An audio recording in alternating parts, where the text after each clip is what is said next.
Want to mute the sound on your Nintendo Switch Lite? Whether you're in class, traveling, or just need some quiet, this quick guide will show you how to turn off the sound step by step. Let's dive in. On the top of your Switch Lite, you'll see two small buttons near the power button. These control the volume. Press the volume down button repeatedly. Keep pressing it until the volume bar goes all the way down and shows mute.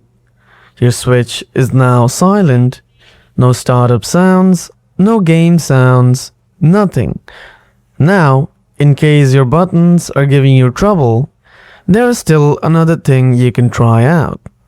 Press and hold the home button. It's the one on the right side of the console. This opens the quick settings menu. From here, you'll see a volume slider. Move it all the way to the left to mute the sound. That's it. If this helped or you're still having trouble with the volume on your Switch, drop a comment below. I'm here to help.